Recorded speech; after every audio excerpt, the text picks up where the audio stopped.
Join us this new year for new conversations at the Commonwealth Club.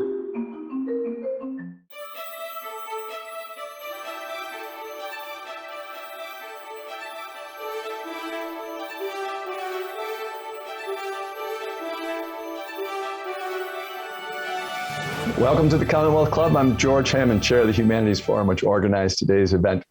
I'd like to welcome all those of you who are watching the live stream and also those of you who watch later.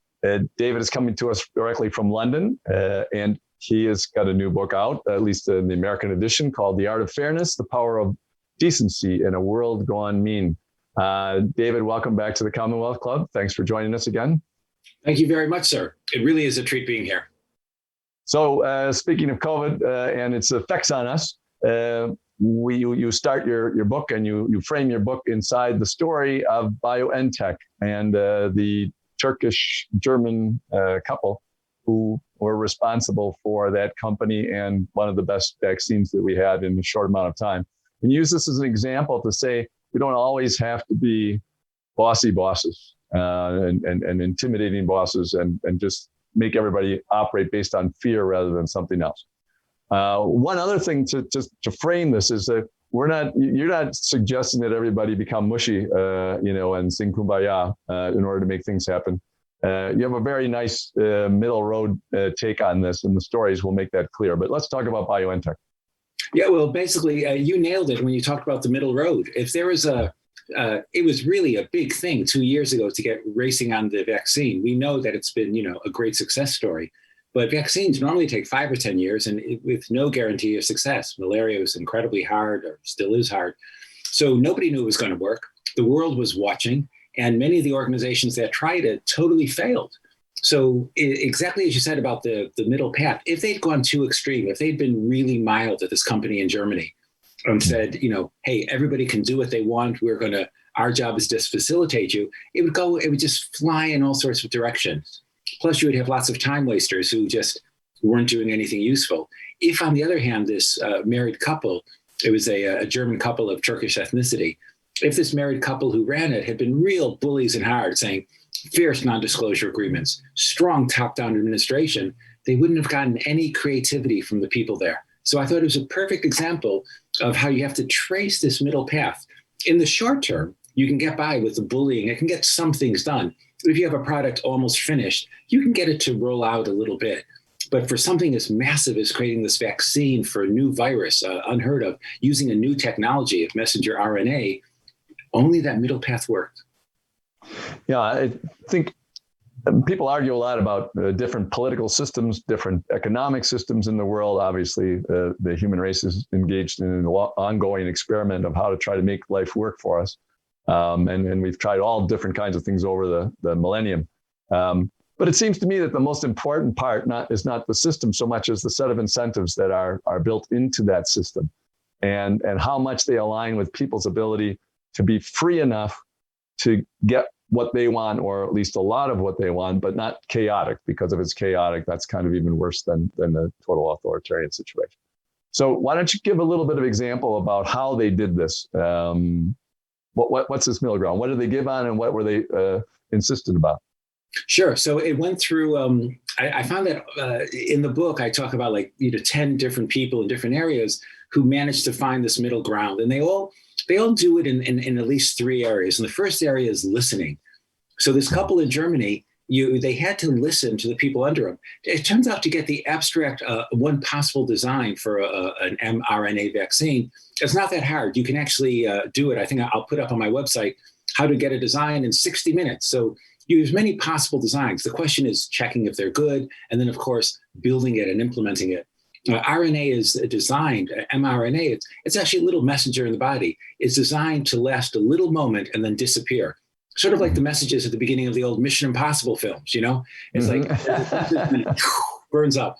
And messenger RNA is so delicate that if you inject it into the body, even if it can, instruct you to make a perfect, set up the system for the perfect antibodies against a virus, it'll dissolve before it gets into the cells. It'll dissolve in just moments. It's so delicate that if I take my a laboratory glove off improperly, so the inside of the glove appears facing the outside, and tiny bits of my skin flakes fall down onto a lab table, it'll kill the messenger RNA. So you have to have, you have to be really careful in how to do it. So for listening, the guys, the couple who were ahead of the firm, they came up with some tentative ideas for what the formula should be, what type of messenger RNA should be, but they didn't insist that that's what the firm was going to follow. Think of the glory that says, I came up with this. I want everybody to follow it. They said, this is a possibility. Now, all the top scientists, we want you to inform us what you've come up with and why it might work well. We want the technicians to come up with their ideas for how to have good safety protocols, how to carry it around. Maybe it might have to be incredibly cold with dry ice or something even stronger. You have to generate your ideas. So listening is really important. All this follows the middle ground that you mentioned, the famous golden mean from Aristotle. But they listened to everybody. The company was tiny compared to Pfizer or AstraZeneca, but it was about 800, 1,000 people. It was a big deal in Mainz, West Germany. Germany. That's where Gutenberg had his press 500 years ago. They used to say that was the most exciting thing that ever happened there in that town 500 years before. But so this company was medium. If they listened to everybody's ideas, they'd be cascaded with ideas. And even worse, if they said, okay, we'll do that. Okay, now we'll do that. Company would race around in all directions. Again, if on the other hand, they were too bossy, wouldn't work either. So they would take in lots of information and people knew they were genuinely open to listening. And then the top people would make executive decisions, which would then be implemented. So in the realm of listening, they were nice and fair. You're going to say? Yeah, some of the ideas in the book that you mentioned that were really crucial were like what kind of container to distribute it in, and how to preserve it since it's very delicate, and make it available so that you can actually distribute it. And obviously they have solved that problem. Hundreds of millions of these doses have been distributed in a very short amount of time. And I thought that was very fascinating that they, on their team, they had engineers of all different kinds. And yes. They listened to the best ideas. Yeah.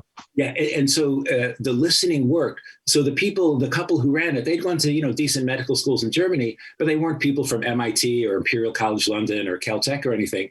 And so people knew that if you were competent, you could be hired there. You didn't have to be the old boys network who'd gone to the right secondary schools and just a handful of top universities in the world. I think about 40 or 50% of the staff, including right at the senior level, was female. And it was racially, ethnically from all over the world. None of that mattered. So they knew you weren't being judged in that matter. So the listening was really good. And then the second thing they did, the second out of these three main principles that really hold up, was what sort of giving do you do? If you like give everybody the opportunity to do anything or give infinite resources to everybody, first of all, you'll go broke in business. You can't, or in a family, you can't give all attention equally to all kids all the time as much as they want. So I found you have to, in the first one, you listen without ego. And in the second one, you give by letting other people give. So what they would do, if somebody's really bossy to you, they get coming back, they get resentment. But if somebody's considerate to you and generous to you, they giving you a chance to open up and really wanting to see what you can do, what they get back is gratitude. And gratitude's a hugely powerful force. But remember that famous middle way. If they only did that, the nice people would come back, sensible people would come back with good, plausible ideas. The technicians would feel delighted to be empowered. But you'd get a lot of people who would take advantage of it, who really wouldn't be fair. The free riders, the freeloaders, the people who are tired and stuff. So you have to audit. You have to make sure that, guys, we're really open. We want your ideas. And you're seeing we're using the ideas. We're really hands-on. If there was a problem with the refrigeration unit, this couple from the top would be right there, not when there's cameras around, but because that was their nature, helping the refrigeration unit. There was a problem getting through to somebody in marketing, they would get through with that. So they would give by letting others give, but they would also give in audit.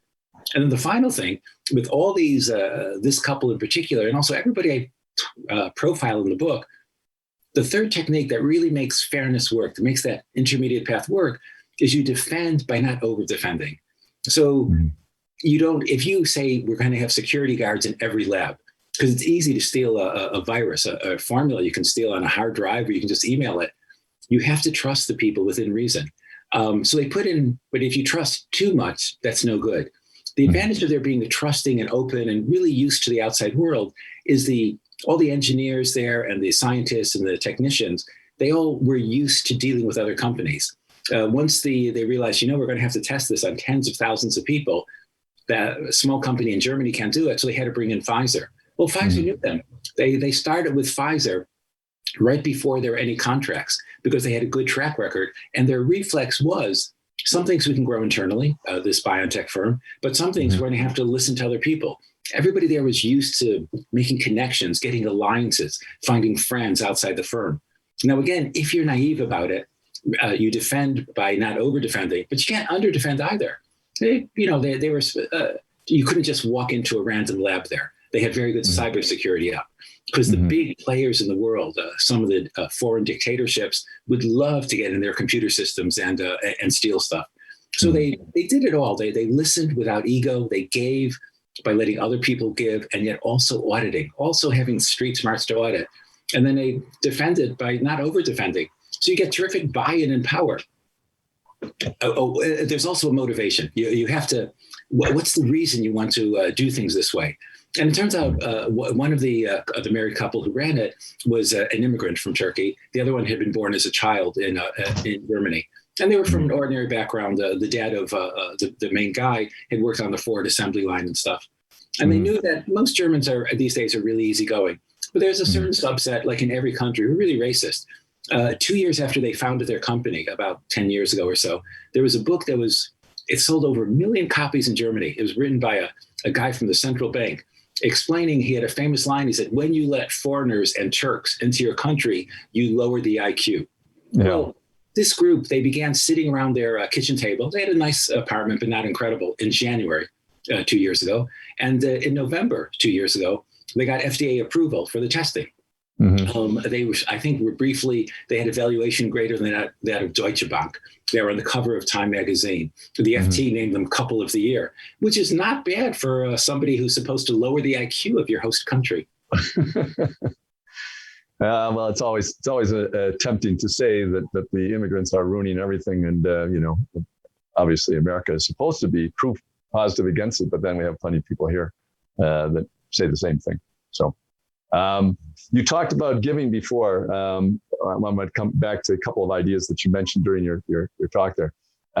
You can't give too much, you said. And I think, a perfect example of that is if you said, well, our medical system will only be perfect for the whole country if everybody can have whatever plastic surgery they want that will make them look the way they want to look for their whole life.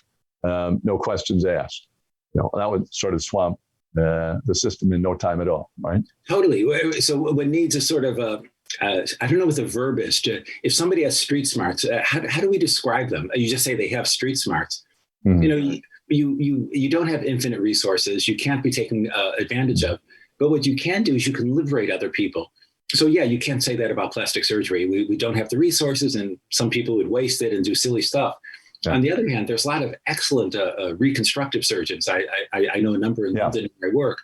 And if you give them the chance and give them a little bit of funding and free time, yes, they can earn some money from purely cosmetic surgery, which sometimes is trivial, but sometimes is important. But when it comes to reconstructive surgery, especially of the face, they can do wonderful stuff, and they need investment. And also they need the confidence that if they come up with possible new techniques or new approaches or ways to maybe train paramedics in the third world, that they can get support for that. If they know that that's a possibility at their hospitals or their research institutes, wonderful things happen. Yeah, exactly. Perfect idea about the middle way. Where is it useful? Where is it, where is it going to be abused, et cetera, et cetera. And there's really, nothing that humans do that can't be abused. So, one other thing to try, which we won't succeed at, but to try to put an end to one of the myths about the vaccines. You talked about how delicate mRNA is. So I am assuming that some kind of microchip that would take over our minds is not possible. You would not attach it to mRNA if you were going to put it into the system, because the whole thing would fall apart and not get anywhere. Yeah, so DNA acts, it's not exactly like an architect's blueprints, but it's sort of like an architect's blueprints. And DNA is quite stable. It's in the center of our cells, in the center of the nucleus.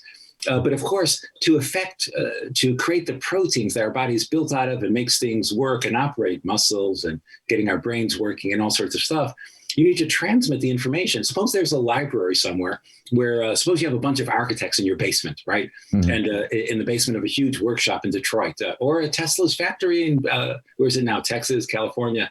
You have a bunch of architects or designers.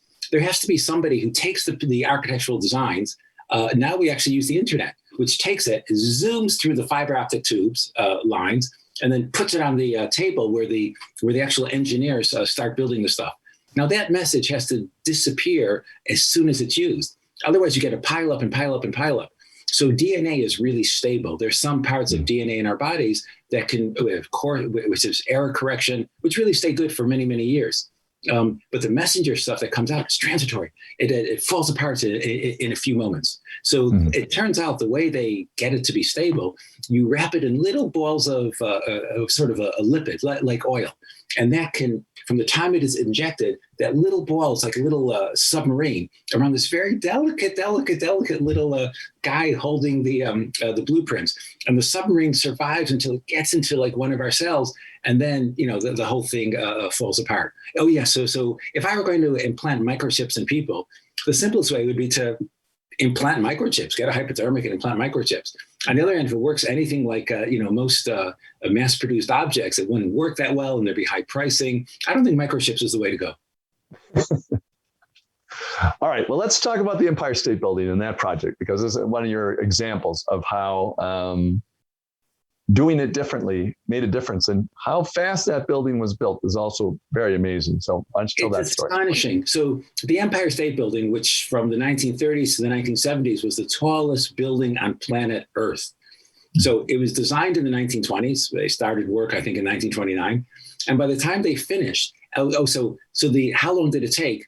I'm going to count the time from when somebody had a tentative idea to getting the architect's plans going, buying the previous building that had been there, which was the old Waldorf Astoria Hotel, demolishing a huge hotel in central Manhattan when you couldn't close the streets, carting away everything from Giant's Hotel, digging the foundations for a new building, ordering all the steel and the masonry, employing everybody, and then building the tallest building on Earth before emails and before computer-assisted design. It took, from beginning to end, 13 months. I have a leaky guest bedroom in my house on a flat top of it. It's been taking over 13 months to get that leak finished. They did the entire thing from beginning to end, including the planning, in 13 months. You don't get that by yelling and screaming at people. It can't be done. Yeah. And who was responsible for putting that personal touch on the whole project? Was one person involved or was it a group? Well, I got to tell you, there's this terrible thing. If you come from the Midwest, as some of us do, you become really smug because you're convinced you're better than everybody else on Earth. By the way, I found this not just the Midwest. I've been informed that people in other places of the country feel that way. It happens in Britain.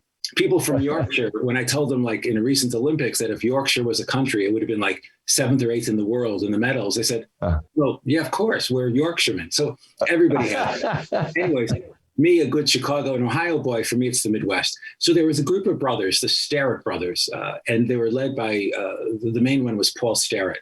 And they were from Kansas and from Chicago. And they had solid Midwestern values. And they knew exactly about the middle way. They knew if you yell and scream at people, you'll get work done, but nobody's going to go the extra mile. If it's getting close to 5 p.m. and the contract for a worker goes to 5, he downs his tools. And to be honest, if there's no foreman around, he'll be slowing down at 3 or 4. Tools will go walkabye. They'll kind of disappear. Everybody's slow and sluggish. And if there's a process that's not working well, they're not going to be very keen on pushing it. So they knew that if you're really bullying, you can get something done, but you have a resistant workforce. I mean, an extreme example is during World War II. American factories could have strikes and all sorts of stuff, and the workforce was terrific. You could adjust and get, after a strike, you're usually happier with how things are. Germany, of course, had a terrible, grotesque slave labor in their factories and was much less productive with the bossier people. Also, when the Empire State Building was going up, there was America, and as the Depression was beginning, there were a lot of strikes all over the place. On the Empire State Building, the workers didn't strike.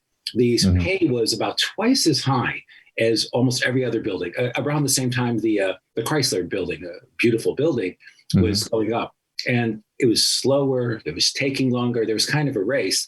Chrysler was slower. In New Jersey, a lot of skyscrapers or mini skyscrapers were going up.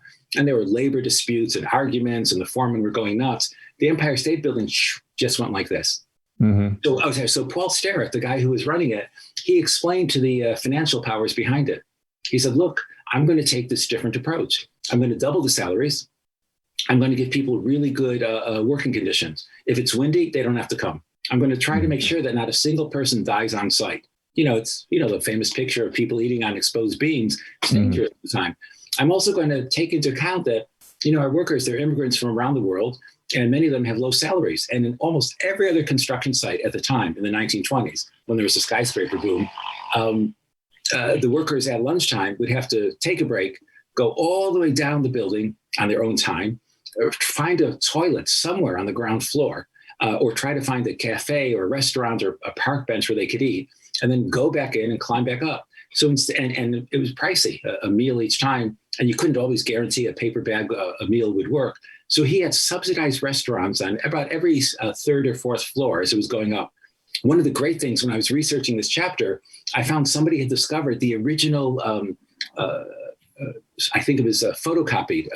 I can't remember the technology they used. It was before Xerox machines, but there were the plans of the actual production engineers, about 80 or 90 pages, which hadn't been seen for decades. It had been hidden away, and described all the detailed process. So there were these nice restaurants where you could have sauerkraut and root beer and all sorts of stuff. There were toilets put up. So there was these good conditions. Now, remember the thing about going to extremes. If give, by letting other people give, but you have to audit. So just to make sure that people didn't say, we are an easy street, baby. The Starrett brothers who are running this, the contractors, they're pushovers. We get good pay and don't have to do anything. Instead of that, well, we today think of auditors as people sit quietly behind computer screens. On the Empire State Construction, the auditors had shoulders like a gorilla. But the auditors, they had several dozen, and their job was to clamber through the entire construction site twice each day, just in a nice, polite, friendly way, not being bossy and stuff, just checking that everybody was where they were supposed to be and doing their work. And it was a fair contract. People realize, okay, on this site, I work hard, and they check I work hard. And in exchange, they give me what in economics is called efficiency wages. They're giving me double the salary. And because the Starretts had this ethos, like, we're going to get things done and we're going to treat you decently, the workers came up with all sorts of innovations. The Empire State Building has those beautiful, shiny aluminum lines going up, the famous Art Deco and stuff. Yeah. Well, that was an innovation that came up during the planning. It turns out it's really expensive to get big sheets of stone and to get the edges really neat, the stone facing of the building, and getting them to align. So if you have sort of rough stone that doesn't quite align, if you cover it with cheap bits of aluminum just bolted on, then nobody can tell that it wasn't really, it's kind of okay. So our famous, beautiful Art Deco came as an innovative idea from below to save money and time. All sorts of things. The workers developed little conveyor belts and miniature trains to carry the bricks around, and dozens of tiny innovations. And they thought, in Britain, there's this phrase using the Cockney accent. People say, he's a fair cop. Somebody who arrested me, I didn't want to be arrested, but, I did a criminal deed. It's fair. So here they're saying, they send the auditors around, but they're fair people. They give us these great conditions, and in exchange, creativity flourished. World War II is another example where all kinds of things were created quickly in America, and plenty of other places, in some places not so well, and other places not, much better. And the question, of course, is how, why, what the motive was during a war. Of people are obviously motivated without any kind of other incentive, just to try to protect their civilization. But you have a lot of good examples of how fast things were created and how many items were given, like, to the Soviet Union by the United States. Why don't you cover a little bit of that? Oh, sure. And I'll, just to show that it's really up to date. So this is now like 2 generations ago. We're talking the early 1940s. Many young people are just vaguely aware of, they just know a few photographs. Since the COVID, the coronavirus was discovered in China, about 2 years ago. 2 years have passed, and we've had a certain amount of progress around the world. Good things like vaccines, problems in many countries, which we know well. 2 years into World War II, the U.S. had pretty much turned the corner.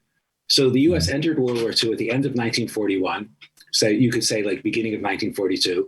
2 years later, which is the equivalent of where we are now compared with the beginning of the vaccine, January 1944, it was pretty much guaranteed the Allies would win, with the U.S. being one of the really central pushes, with clearly Russia and Britain really helpful. That's just 2 years. So compare that with what's going on in these 2 years with our much wealthier countries with the coronavirus. It's no comparison. Before the U.S. began in early December, before the U.S. entered the war, in early December 1941, Germany seemed obviously triumphant. There were Nazi forces from the gates of Moscow all the way to the English Channel, the whole width of Europe. They stretched from the Arctic Circle, the tip of Norway, all the way down to the Sahara. And it was clear that it was the dominant force. Hitler and Goebbels, who I talk about at great length, especially Joseph Goebbels, the propaganda minister, he said, look, America, he used this terrible phrase. He said it was, it was run by blacks and these religious groups who he looked down on. And he said, how could they ever unite? How could this country of disparate immigrants who were clearly not all Aryans, how could they pull together? Well, as we know, this country pulled together really well. Goebbels wrote in one of his diaries that the Italians were terrible allies of the Germans. They didn't really want to work with us. Of course not. Italian farmers are really smart. The literal brothers and cousins of those Italian farmers formed about estimated 8 to 10% of the United States armored forces in Normandy in 1944, which destroyed the Wehrmacht. They destroyed the German army. These exact same people. It wasn't because you're Italian or you're Irish or whatever it is. It's who you're motivated to join, who you want to work with. So the opportunities were open. Factories transformed in America. There was I think, a maple forest outside of Detroit, which was just trees in 1940, 1941. 2.5 years later, 2 years later, it was one of the largest factories on planet Earth. And it was making a heavy bomber about every 63 minutes. Every 63 minutes, raw material, the famous iron from Minnesota and stuff would be coming in, and these bombers would be coming out. And this is utterly transformative. And you don't get that by yelling and screaming at people. Irish people and Black Americans and Hungarians, and everybody was pulling together because they were, on the whole, there were many problems. It wasn't perfect. Studs Terkel has a great interview book about it, and there's many others. But on the whole, people were treated fairly. The president, Franklin Roosevelt, was really humiliated and embarrassed that when he brought in Social Security in 1935, to get support from the Southern senators, he had to restrict it so that very few Black Americans were covered. And that violated all of his sympathies. So he made a point when the contracts came in for World War II that there had to be this sort of affirmative action, that there had to be fair contracts for everybody independent of color. And it helped jumpstart a Black middle class in Los Angeles and around the country. And people respond really well to that. And again, there was auditors and teams of auditors. There was some corruption in the contracts, but not that much. Certainly not as much as in some other countries. And the output was transformative. The famous, so the U.S. entered the war in December 1941. Within a year, in autumn of 1942, it's like something had spread. So in Russia, there was the Battle of Stalingrad, which took the upper limit of the German expansion, and the Russians managed to push back. They won, of course, because you don't want to mess with the Russian army. But the Red Army was also successful because they had tens of thousands of really tough Detroit-made trucks driving them around. They had radios, they had a lot of aviation fuel and stuff. They did the work, but without that, they couldn't have done it. At the same time, in the autumn of 1942, the Brits managed to stop the maximum German advance in Africa, just outside of Alexandria and Cairo, not that far from the main bits of Egypt, and push it back. And I think it was either the third or fourth Battle of El Alamein, with terrific American tanks. Again, the work was done by really tough British and Commonwealth soldiers, but without this terrific outpouring that came from America, they couldn't have done it. And it came from America, not by FDR or other people having brutal rules, but it came because people had sense of buy-in.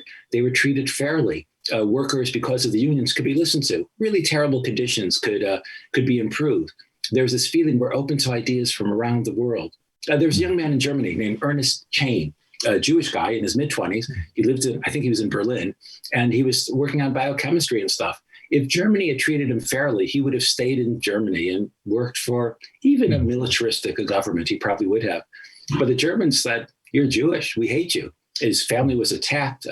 Female siblings relatives would be beaten down on the street. He would be cursed, kicked out of his job. So he managed to get to the Allied countries. And so he was one of the key minds behind penicillin. And so it was the Allied troops that got penicillin. He was willing to go there. The famous Battle of Britain, where Britain defended itself against a German possible invasion in September 1940. Great RAF pilots. Not all of them were English. A lot of them were Polish. A lot of them were Czech. A lot of them were from South Africa. A lot of them were from Australia. There were Canadians, a few Americans. Apparently even Ben Affleck, according to a certain film, was open to talent. Goebbels kept on writing in his diaries and his journals, how come everybody hates us? We don't get any gratitude from these countries we've invaded and are keeping down. To which you can only say, quoting the great philosopher Homer Simpson, duh, nobody nobody likes Goliath. They might have to respond to Goliath, but nobody likes Goliath.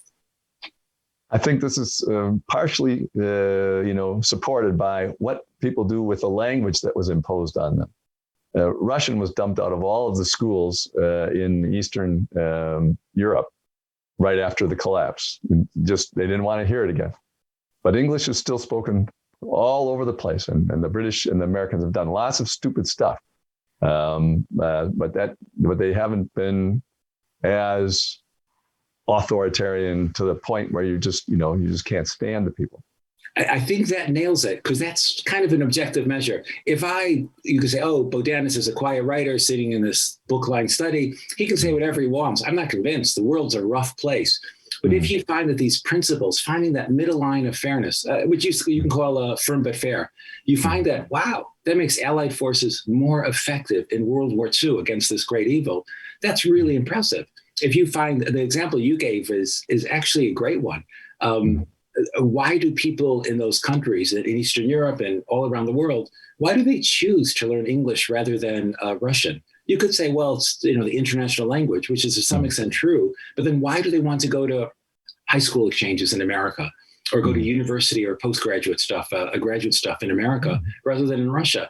There's a notion that even though America is really not perfect, and you get old boys networks and rich boarding schools and blah blah blah, you get all that.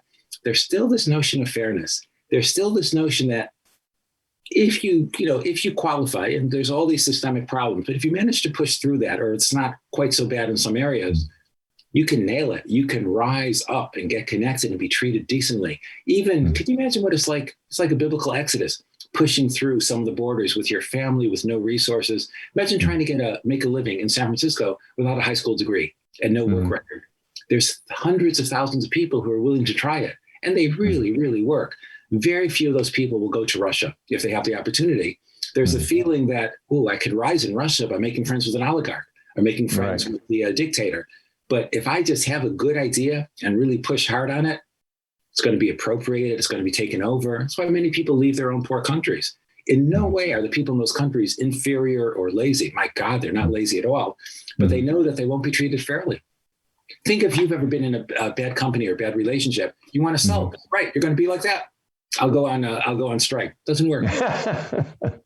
Exactly. And I think, part of the application of your explication of how clear this is very useful to America now, because all of our manufacturing has moved out of the United States, not all of it, but such a large portion of it that we were so good at.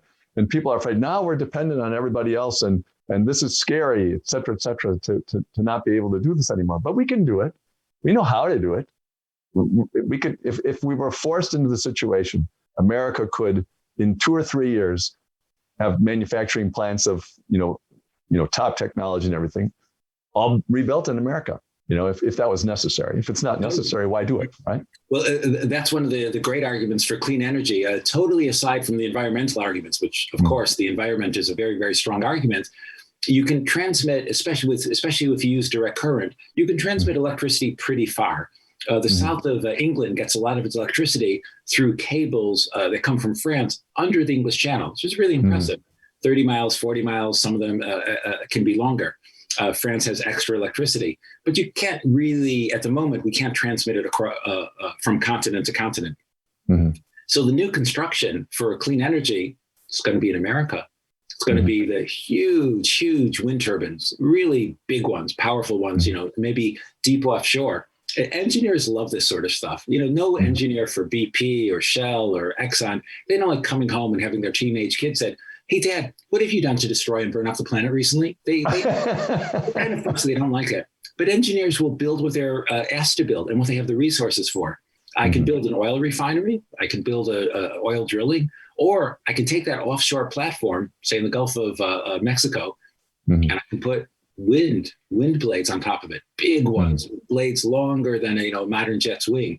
I've been informed that in parts of northwestern Texas, the wind blows and blows and blows, and that's on a quiet day. On a windy day, it gets worse.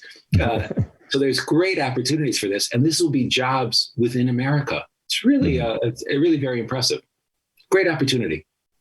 Well, let's go to another one of your World War II stories, which I found very interesting. I think if I got the name right, Graham Bowers, the British debutante. Tell her story. That's such a great story. This was such a surprise. So some of the people I wrote about in the book, I had known about. Franklin Roosevelt, Joseph Goebbels, I'd known a bit. But Ursula Graham Bowers, I had never heard of. Anyways, should I start at the beginning when she was ordinary, or at the end when she was... Yeah. Start where she's ordinary. Start at the beginning. Okay. There was a girl who was brought up in the 19-teens and 1920s in London in the South Kensington neighborhood. It was kind of like the Upper East Side of Manhattan. A lot of snooty rich people living there and stuff. And this thing called debutante balls. You were supposed to go to debutante balls to meet a proper boy from a proper background, and you, the woman, would sit on a sofa, maybe with a cigarettes and a cigarette holder and holding champagne, and you would tell the servants what to do, and you would never do anything in your whole life. Anyways, Ursula thought, don't like that. I'm not interested in that. Her mother wanted her to be like that, but Ursula, she wasn't fat. She was a little bit chubby. And the mother said, oh, dear, you'll never dress as well as me. Oh, I'm very disappointed in you. But her father was a Royal Navy commander, and he loved his daughter. She wasn't a tomboy, but he just treated her as a person. They used to do rifle shooting and pistol shooting and get on horses and stuff. But then as she became a teenager, 14, 15, 16, society's consensus in the 1930s was just really strong. It's really hard to fight your group.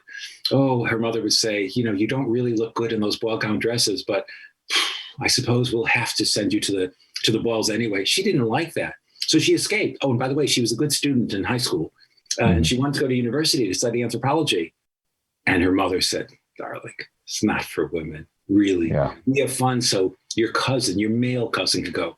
So for a little while in London, they gave her a bit of money and she got a racing car. And she became a fairly decent rally driver, just informal rallies, and including doing the mechanics on it. Her mother just didn't like it. And poor Ursula, she couldn't stand this. She didn't hate her mother. She realized her mother had limited background.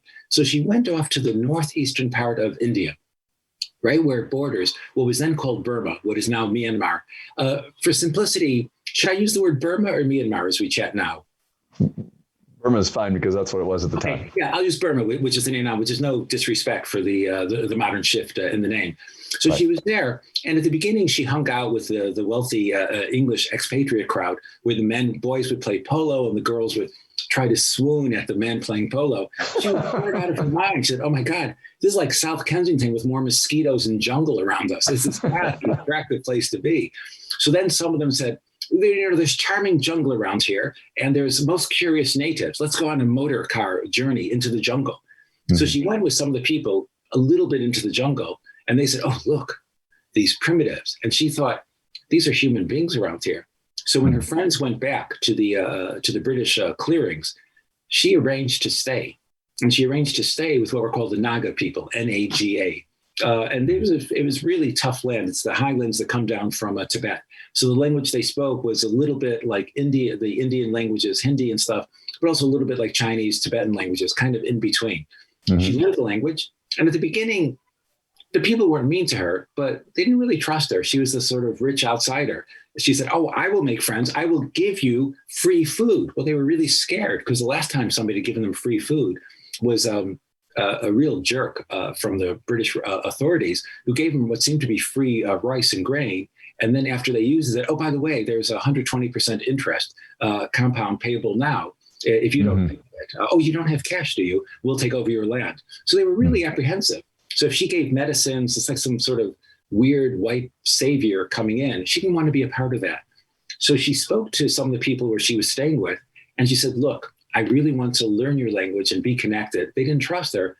And there's one thing that she gave, which allowed herself to be connected. In basketball, you can fake with your hands, you can fake with your eyes, you can fake with your legs. You cannot fake with your lower abdomen. Where your chest and your lower abdomen moves, that's where your body is moving.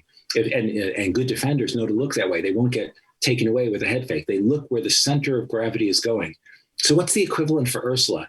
She said, I'm going to sign a document and I'm going to say that I am now under your local tribal law. If something comes up, a disagreement about housing, a disagreement about health, disagreement about anything, a tax, whatever it can be, your law will dominate. I cannot go to any British court or bring in any British authorities. Mm-hmm. Nobody had ever done that. And at that point, she was connected. She lived in a local village, and she also had humility to say, okay, these people don't have our technology. They don't have internal combustion engines, but they really know how the land works. They really know how to cross streams at the right point with the right sort of stones. They know how the local herbs are incredibly effective for this disease versus that. And you know what? They know how to construct houses that are much better in these heavy tropical rains than the expensive aluminum sheeting that I would bring in. So she really connected. And then right after the attack on Pearl Harbor in December 1941, Japan, as you know, expanded all through Southeast Asia. And a little bit after that, they were going into what was then called Burma. And there was a small British army in Burma then. Britain ran Burma. They were fairly good with increasing local legislative institutes for the locals, but it was still run by Britain. So the British Army was there, and they failed terribly. The British commander, a man named William Slim, wrote a book called Defeat into Victory, and he begins by saying, in 1942, we were miserable and disgraced ourselves and our country and our nation and our empire, because basically they ran away for hundreds of miles from the Japanese, who are always better than them. It's like better at bridge building, better at night attacks, better at going to the side. And an exhausted British army survived just barely crossing the Chindwin River and getting into northeastern India. Mm-hmm. Northeastern India is a really important area. If you control the rail lines there, you control possible resupplies to China, which is fighting Japan, mm-hmm. and it opens down into a plain that opens up all of India in front of you. So a little corner of northeastern India was a really important, like a choke point. If you can get through there, you really get through. Anyways, in 1944, Japan really pushed into that area with a big full front. And General Slim, who now had built up a fairly large army, was ready to push back and fight. But he had to know what was going on behind Japanese lines. And it was really hard to do because there were a handful of people who he trusted, British colonial or administrative officials, and they were generally turned into the Japanese and killed because the locals thought, look, it's your war. What are we doing here? We're going to try to stay out of the way. But Ursula Grambauer was different because the people trusted her. She was a medium-sized woman, wasn't tall, wasn't short, medium weight. She didn't have guns. She didn't have money. But she said what she had was something much more powerful. She had loyalty because she had given by letting other people give. They had seen that she had respected their language and respected their culture, not in the sense of wearing like a little skirt that was their style or knowing a few words to talk to the servants, but by living there and learning, my God, your agricultural techniques are terrific. These storage procedures you have, I had no idea about them. What you understand about herbal medicine is something we're just trying to reach in the West. It was real respect. So they did what she wanted. And she formed a group of about 115, 125 scouts. And then the question is, how do you scout in this huge jungle area behind enemy lines?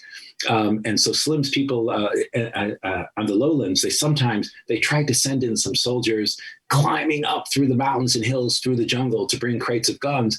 And they said, we have some ideas for how to administer and how to do proper scouting. She said, let's see what my friends here have to say. Well, it turns out the Naga tribesmen were probably the best in the world. As you can imagine, this is where they lived for millennia or at least centuries. They knew how to scout there. So they formed interesting geometric formations. They would distribute the scouts in this way. They'd have a few central nodes. Information and runners would go from the outside to the central nodes, then going back to headquarters. And Ursula kept their respect. She could pass out the rifles and machine guns and stuff that came from British Army headquarters, but she had them lead everything. And a few times if they said, look, here's a road that the Japanese have to take, but we can only see it from the certain hill, she'd say, I'll climb that hill with you. And she described in a memoir she wrote after the war, I found covered in dust at the British Library on St. James's Square, and it all came alive. She said, I wasn't going to let them down. She was exhausted climbing through the humidity, and there were thick butterflies, which are fine. There were mosquitoes, which was less fine. And a lot of the fit young men from the British Army there, they couldn't do the climb. She did. And the people respected her. At one point, everybody said, oh, we have to leave and go back to our villages for 36 hours. And she thought, oh, I've done something wrong. They came back after 36 hours. What they had done was written their wills and arranged for other people to take over if they died. And she gave invaluable intelligence. At one point, I quote in the book an account from General Slim's headquarters, where there was a new officer there who said, there's some sort of woman who's sending a secret coded radio message from the jungle. A woman running our information lines? And Slim said, don't laugh. She's the best we have. And she was. Mm-hmm. Yeah, it's a great story. So before we leave World War II, though, and get to Leo Durocher. That's a great transition. I want you to talk a little bit. Everyone should read the book about these stories, because the way you contrast Goebbels and Roosevelt is just wonderful. And what they had in common also was very interesting. Yeah, so I think you should just, that's a crucial part. And also the fact that Goebbels wasn't quite who he was later when he was young. So if you can give a little bit of that thing, and who was interested in their lives. Yes. The girlfriends. Yeah. See, that was really striking. And so in this book, I tried to keep out people like Martin Luther King or Nelson Mandela or Mother Teresa. We know that there's some human beings who are just superior to us. They're just ethically good human beings. And if there was a book about them, you say, well, these are lovely models, but I can't do it in my real life. I was really struck by fallible people, and also how people change, how people transform and change. So we now think of Goebbels as a representative of all evil. And later in his life, he was. He was the propaganda minister who really encouraged the roundup of little Jewish children in London, not just adults who might be some conceivable possible threat, which they weren't, but little children, and making sure that all the children were found so they could be murdered. And as the German forces went to Eastern Europe, it really was very important with him that all the children were killed. It's like from beyond a horror film. We can't believe it happened, but still at the edge of living memory. But when he was younger, he was different. He'd grown up, Joey, as his friends called him, a shorthand. He'd grown up in a small town in the west of Germany, right, not far from the French border. And he went to university and he studied literature, and he actually did a doctorate with a Jewish supervisor who was really nice to him and who he liked. I had the misfortune of reading most of his doctorate. The world did not lose that much when he didn't become a professor. Then he went back to his old hometown in Western Germany. This is like the 1920s and stuff. And he was living at home. And he was in his early mid-20s, 23, 24, 25, and he was really depressed. Kind of like now, you're back at home, you're staying on the sofa, or maybe in the childhood bedroom. Everybody else in your family is out having a job. You don't have a mortgage, you don't have an apartment, you don't have a job. You're really down and out. You think, oh God, they don't appreciate me. At that point, he has a disability too. Yes. So he was born with a very damaged one leg, ankle was quite damaged. It's the sort of thing that could be fixed now, but he walked with an extremely pronounced limp. On YouTube, there's a few clips of him walking, and he had a really strong limp, and he was quite small. Well, it turned out he had a vicious tongue. He was kids tried to bully him at school, as you could imagine, before the First World War, and he learned to just fight back with vitriol and quick wit. So he was kind of a nasty, unpleasant, but he wasn't this mass murderer.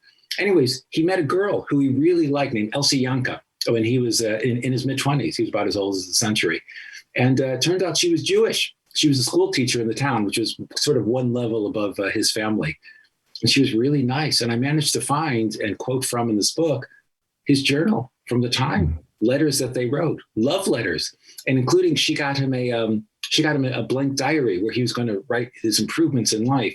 And he wrote things like, I'm so thankful to Elsa for believing in me. She'd come over and she'd sit with Mrs. Goebbels and talk about, how to make Joey happier. He liked playing the piano. He'd have to put a big, thick piece of wood under his right foot, which is a bit shorter than his right leg, so he could press the pedals. But he was decent. She'd buy him Schubert and stuff.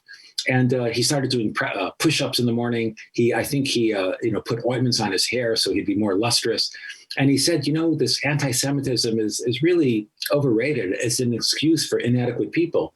If the plays, he wanted to be a playwright, if the plays I'm writing haven't been accepted at the important theaters in Berlin and Stuttgart it's not because the Jewish conspiracy is keeping me down. It's because I haven't sent my plays to them. So she encouraged him to type them up neatly. She helped him, and he sent his plays off and stuff. I wish they'd been accepted. He would have ended up as a playwright and theater critic in a small town rather than the monster he became. And Aristotle once said that we often turn against the people who helped us. And we turn against them because they saw us in our hour of need. So Elsa had seen, they were Elsa and Joey, they had all these like affectionate terms to each other. She had seen him when he was rock bottom, and she extended a helping hand to bring him up. And he couldn't bear that. After about 1.5 years, 2 years, he began to turn against her. And there were these angry, fit young men. And he loved the fact that with his quick, nasty tongue, he could dominate them. And these were the early representatives of what was then an extremely small Nazi party. And he later he dropped Elsa. It's possible he had her family murdered. It's unclear. She disappears from the history books. And he made the Nazi party thrive in Germany. And then in his early 30s, he was propaganda minister. The contrast. So we think of Franklin Roosevelt, who's a little bit older, but similar generations, like a little bit older. We think of Franklin Roosevelt as a great man, which he was. Brought in Social Security, helped end the Depression. He wasn't perfect by any means. The roundup of Japanese was a disgrace, which even the director of the FBI was against. Same with the head of naval intelligence. The director of the FBI being Hoover. Hoover. Yeah. Yeah. I mean, somebody who was not considered to be a nice person in general for the people of the 60s. So FDR was guilty for that. It isn't like, oh, this was a consensus that everybody did. No, right. He was worse than other people. So FDR was not a perfect man, but on the whole, he was great. He really pushed to get support for unions, support for the common man, Social Security, mortgage relief. People couldn't be thrown off. But he didn't go to extremes. He said, look, I like bankers. I just don't want them to take excess profits. I'm not turning this into any dictatorship. We just have to be fair. So he was a great man. But he was really full of energy. But when he was young, he was not. So Franklin Roosevelt grew up in a really rich family, maybe 100 miles outside of New York City, up not too far from West Point, up in the Valley. And his family had done nothing except for live off inherited wealth for generation after generation after generation. And in his 20s, he became a congressman for not a national congressman in Washington, but in Albany, New York, for the state of New York. And there was a woman there, sort of an agitator and a union organizer named Frances Perkins. And she said to him, look, we're trying to get a bill through the state legislature that will keep children from working more than 54 hours a week, and also to make sure that they get paid properly if they are forced to work. And he had steel-rimmed eyeglasses, and he looked down his nose at her and say, too busy, too busy. He was kind of like the young Boris Johnson, the current British Prime Minister. He was very mannered, say, too busy, piffle, waffle, I'm busy with other stuff. And a politician who worked with him later, who knew him at the time, said he was an arrogant little son of a bitch. He because of his family connections, Teddy Roosevelt had the same last name, very distant relation, like fifth or sixth cousin. But he had, because of the name, he got a job as the assistant head of the Navy. As a youngish man, and he was okay with that, but he was a fool. He married a woman who later became wonderful, but when they were first married, she was so spoiled that not only could Eleanor Roosevelt not cook, she'd grown up in a rich family also, she didn't know how to order food. She couldn't order food. When she started having kids, she found she had to tell the cooks what to do, and she didn't know how to do that. So really rich, spoiled family. And arrogant and nasty, blah, blah, blah. When he was 39 years old, he was on an island off the coast of Maine, where his mumsy had bought him a little country resort. I think it had 29 bedrooms. It was that sort of family. And he was a really fit guy. He used to run up the rigging in U.S. Navy ships. He loved the Navy. And his legs became sore and sore one afternoon. It got worse and worse. A day later, he couldn't move. And so he had polio. Now, it turns out if your legs are paralyzed and you can't move them, or if you've ever really broken a leg and have a cast, you can actually move around fairly well with crutches. You can you swing your hips from side to side and you can move around. If your hips are paralyzed, it's totally different. Then your entire body is dead weight supported by your shoulders. It's almost impossible to move around. You're just wobbling. You can try the experiment. It's really, really hard. His hips were paralyzed. So he was paralyzed from the waist down. Sexual function, as the doctor said, was still there. It's a slightly different nerve system, but he couldn't move his hips.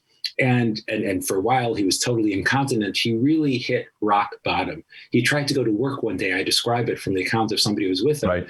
And he just fell on his face on this marble floor, and it was humiliating. He said, so he gave up. It was the 1920s and the world of F. Scott Fitzgerald and the Great Gatsby. So he moved to a houseboat in Florida. He left his wife behind. He left his kids behind. He had a big family. And he was just a playboy with gin and martinis and stuff with other rich boys who'd gone to Harvard or Yale. And they just passed time, a year, 2 years. There were playboys around, girls who liked those sorts of people. It was a waste of a life. And then one day, visiting on the ship, was a young woman from a working class area of Boston, Summertown, named Margaret LaHand. I had never heard of her. She later became effectively chief of staff in the White House. She was on the cover of Time magazine. Women were so written out of history when I was growing up. Never heard of her. Anyways, so Margaret LaHand said to Roosevelt on the lifeboat, on the houseboat, when she got to know him, "What are you doing with your life? Why are you doing this? You're in your early 40s. The polio doesn't affect your brain, doesn't affect the rest of your health. You can live for another 40 years. You can live into the 1970s. Are you just going to do this? Float around, drink martinis, laugh at the sunset? What a waste of a life." And so he had hit rock bottom, as Goebbels had hit rock bottom. Goebbels met a nice woman who was willing to offer help and show him a good feel. Goebbels went the other way. Roosevelt hit rock bottom. He met a woman who offered him a good direction, and he took it. He started working with therapy to help other people with polio. He ended up it sounds very much New Testament. He was massaging the feet of other people who had problems. And he realized he invested a lot of his money in that. He had screaming arguments with his wife about it. She didn't say, we should never use our inheritance elsewhere. As I mentioned, she also is somebody who changed and became a great benevolent person later. Because of him and because of Margaret LaHand, she didn't force him to change. We have this potential within us. We have a good side, we have a bad side. We all do. Most of us, our society channels us in a decent fashion. Roosevelt was fashioned to be not a total jerk, but just a lazy, selfish person and stuff. And when he hit rock bottom, he was lucky enough, two things happened. He met a woman who offered him and pointed him in the right direction. And there was something inside him, something which made him grasp onto that. So he was in real pain for much of his life. In the White House, he would fall at speeches. He would fall flat on his face. And it's incredibly embarrassing. Photographers at that time were very different from now. Nobody would photograph those accidents. He had to be carried around. He could be humiliated. They often say, how many people does it make that are needed to make you feel bad about yourself? It's two. The other person giving you these abusive comments and you for believing it. When he would fall in the White House, he'd say, "Oh, it's kind of silly. Can't move my legs." And people would help him up. And he'd say, "Great, let's all have a martini together and tell me more about those plans for Social Security."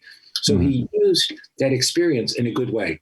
And the contrast between the two, I was so delighted when I came up with that idea for at the end of the book. I've been a writer for over 40 years. It's incredibly long. It's pretty much all I've done, more than that. And I've had a few moments when things have come together really well. Everything's been okay. I'm a competent enough writer. But there's been just a few moments when I realized I didn't feel that writing was coming from me. I felt there was a truth waiting out there. I was really lucky to carve away what got between us and the truth, a veil. And I could see it, like seeing the sphere around the earth where truth lay. And I could feel and see the story of Goebbels and FDR, maybe because I could feel and see those polarities inside all of us. And the writing just flew. And I love that turn. I love that notion at the beginning, Goebbels was on top and looked down on FDR as a nothing, as a minion, as a failure, as representative of a useless country. And his army was strong, the German army. And by the end of the book, it had all shifted, and Goebbels was like a hunted rat in the ruins of a highly bombed Berlin. And he couldn't believe it. Occasionally, when they brought down American fighters and bombers, they found that the pilots were Black Americans and Polish Americans and Italian Americans. And they were really brave and terrific. And he said, how could this be happening? It was like when the Wicked Witch of the West, the Wicked Witch, the Wizard of Oz dies, but this was real life. God, it was a relief writing that. And it was, it shows in the writing. It was very gripping. The story of best insight into Goebbels I've ever read either. I mean, just wonderfully done. And we're going to return to one of those themes in just a second, but I want to cover Leo Durocher Nice guys finish last. Just a couple minutes, and then we want to get to a part of the big theme, which I wanted to talk to you about because I see it in your writing. So we're both from the Chicago area. We both were raised on losing. The Chicago Cubs losing all the time, and then it got so close in 1969, and Leo Durocher, who was a jerk of a coach. Why don't you just tell a short story? The guy who says nice guys finish last ended up being a lousy guy who finished last, right? Yes, that's what's amazing. We think a lot of people say, yeah, David, you're writing this book about people being nice and hugging. And I say, no, that's not the book I'm writing. No. Nice and hugging by itself won't do it. Love can do a lot. Love and determination can do a real lot, but you need that determination. You need the street smarts.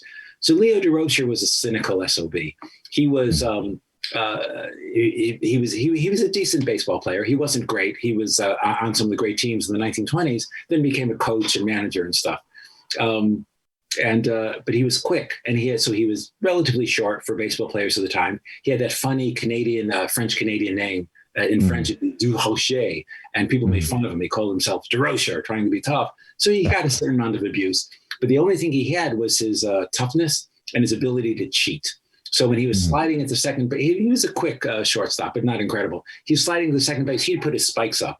And even if whether he was out or in, you know what he would do? He'd leave a little gift for the guy at second base, shortstop or second baseman there. He would scrape the spikes really hard, not just against the soft part of the muscle, but right on the front, right against the shin, where it really cut through and stuff. He was a real SOB. And he encouraged his players to be like that. And in 1949, one time he referred to another team as, they're nice, they're going to lose. And a sports writer put that in the headline, nice guys finish last, says Durocher. And it became a phrase. And Durocher used to tell people, what can I say? It's true. It's true. Yeah, it should be different, but it's true. Thing is, that wasn't entirely true. So he had some ups and downs in his career, including some great successes and some great losses. And near the end of his career, when he was still a fit guy, his pinnacle was going to be the Chicago Cubs. If there's anybody from the Chicago area who's been a fan since the wonderful moment in the World Series, you will know what pain is. It's like people support Chelsea in the British Football League. I mean, you know pain if you were a Cubs supporter. And I was a Cubs supporter. It sounds like you suffered the same fate. Anyways, it turns out in the mid-1960s, it's going to turn around because the Cubs, that era, had some great players. They had the great Ernie Banks. They had really great defensive players. They had really good hitters. They were one of the strongest teams in the National League East. They were really strong. And in 1969 in particular, and they were playing against ridiculous, there was an expansion team called the New York Mets. Who could hear of such a thing? It was a recent new team. It had been only put together, I think, in 1962. They were always in the cellar. They were very mediocre and stuff. So Chicago was on top in 1969. They were going to win the pennant. They were going to go all the way. But the thing is, with any other coach manager, they would have gone all the way. But Durocher insisted nice guys finish last. So he was really abusive to his players. It wasn't just some coaches, they drive you. Say, come on, you can do better. It wasn't like that. So the shortstop of Chicago at the time was Ron Santo. And he was Italian-American. He had diabetes. And at that era, it's so different from today. You had to hide the fact you had diabetes. You couldn't talk about it and stuff. And so Durocher would guy him like that. Oh, you're getting tired. You know why you're getting tired? It's because you're Italian. And instead of just making a joke in some way, he would really go into it. And he'd say, your mother's weak. Your dad is a coward. I mean, reach down. So he would do. And one time, Santo grabbed him by the throat. You effing say that again, I will kill you. Santo, it wasn't just being teased or pushed. He hated his guts. And so he pushed the players without break. Ernie Banks was one of the great players in American baseball mid-20th century, but he was getting an older man. He needed breaks. There was no air conditioning at the time on the field. Hot, muggy summers in Chicago. It's not beautiful. The players were getting weak.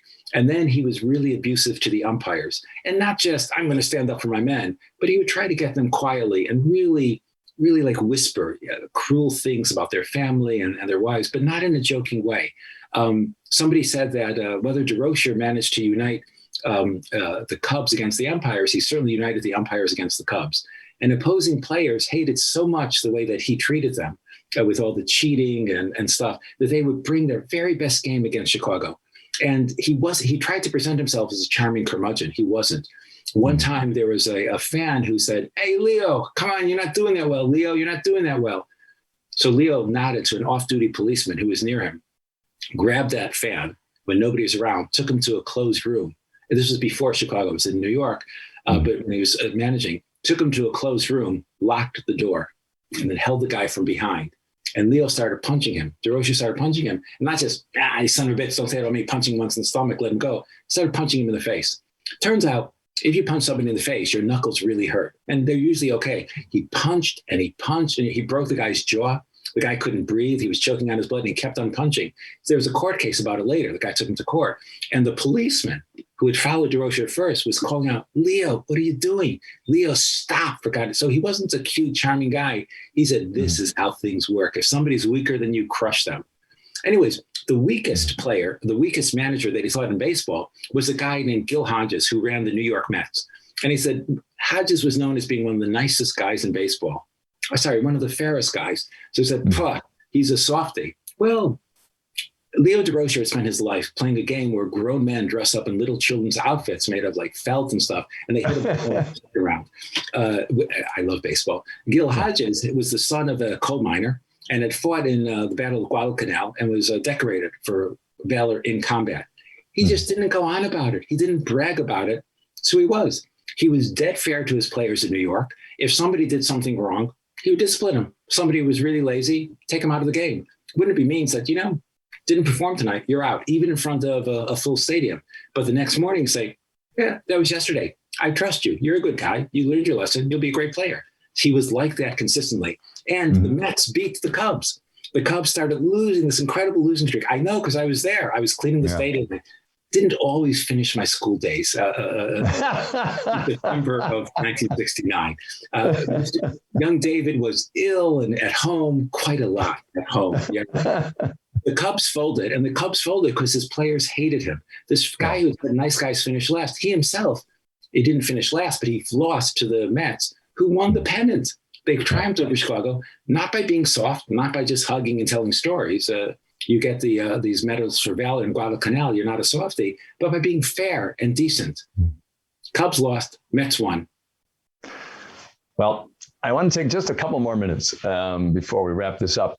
Because we met 12 years ago when you came to San Francisco to talk about your book, Passionate Minds, about Voltaire and his mistress, Madame du Châtelet, who was a brilliant woman.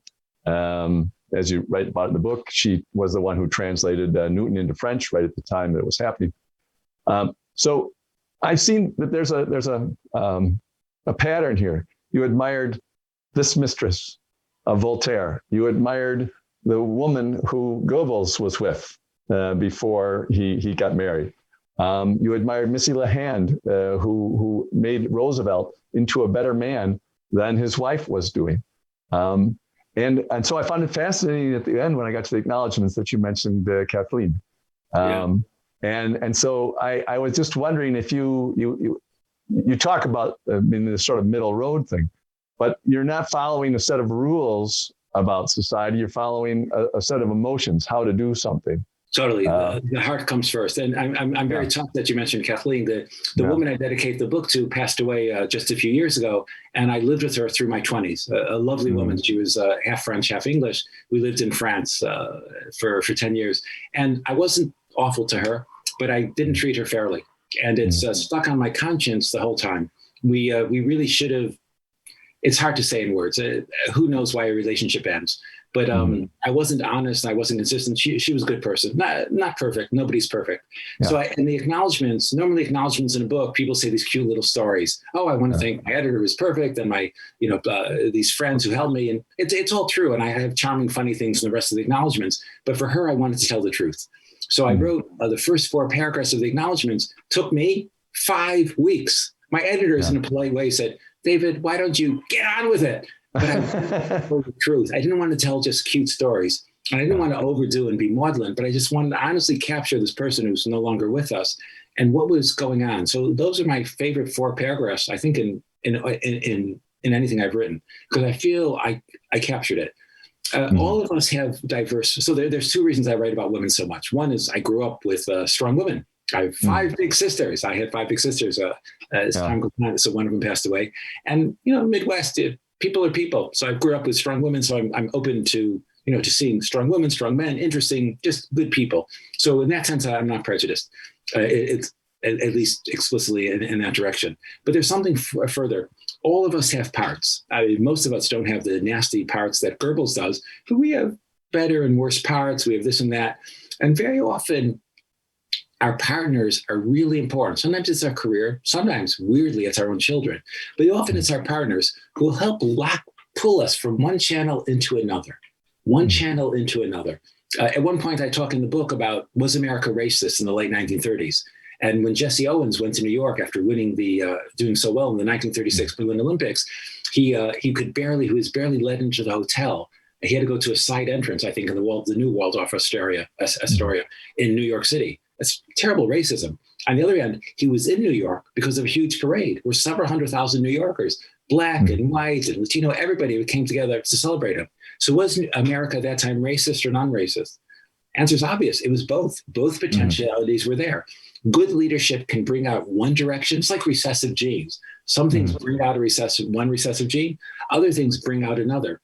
So the same for me that I noticed, very astute. I mean, you pointed out it's often female characters. Sometimes it can be male mentors, but we're mixed. We have these different potentials, and our life choices, our partners, really, really important. I think a lot of people feel that when they're dating and stuff in their 20s or 30s, or you can date clearly at any age, but young people feel that because they know that they're amorphous. They can go in different directions, and with certain settings, with some people, you become an intellectual. With others, you're just fun-loving and enjoy service of life. With others, you find that you're really committing at food banks and doing that. With others, you're into eco-activism. It's hard to be very different from the people around you, and it's easy to be pulled in that direction. And so what we want to do is find out somebody who brings out the best rather than the worst. Mm-hmm. And I think part of your particular 4 cases there, your own, Voltaire's and Goebbels and Roosevelt, I think what it shows that people should be a little bit lighter about, it doesn't have to be a commitment from one time for the rest of your life and so on. You can have an enormous impact on somebody in an illegitimate relationship if you're just treating them fairly and in this mean, decent way, in this not mean, decent way. And that you can have that effect on all kinds of people in your life in a small way, but the ones that are your partners, the ones that you're really involved in, it can have a major difference in their lives. And just to use Eleanor and Roosevelt and FDR as an example, I'm sure Eleanor was furious about the relationship, but it also affected her life for the better too. You nailed it. Seeing her husband become a decent person, seeing him being open to people from different backgrounds, she herself became, the first time she met Felix Frankfurter, brilliant law professor who Roosevelt put on the Supreme Court, she wrote to Franklin, I had to sit next to a Jew. And he said, well, let's sit next to him again and you'll learn something. And she did. See, that's the great thing. Instead of saying, she had this one negative comment or view and should be, that was her forever. People are changeable. Who was it? There was one of the famous American senators who ran in 1948 on the Individual States' Right Party, which encouraged lynching. It was pro-lynching. Later in South Carolina, he got reelected. He got reelected with a strong Black vote. Somebody said, how? He said, I changed. People can change. It's beautiful. Right. And I think, that's not to say that everybody needs a mistress. It's just. Okay, no. Yeah. Yeah. But everybody is advantaged by having people be decent to them and fair. A school teacher. We often remember a school teacher. Absolutely. It can happen at any age, but there's times in your life. I was just giving some talks to the British Army this week, and people talked about the instructors they had when they were brand new recruits, their first week, their first month, and you're wide open to experience that. First week at university, first days in a new high school, the first month at a new job. Mentors, male, female, whatever it is, old, young, they can really have a strong effect on you when you're open. And that's the power of decency in our world, whether the world has gone mean or not gone mean, and everybody can exercise that power. And great book, another great book, David. Thanks a lot for joining us. With pleasure. Thank you very much, sir. And so ends another event at the Commonwealth Club in its 119th year of enlightened discussion. Thank you very much for joining us. We'll see you again.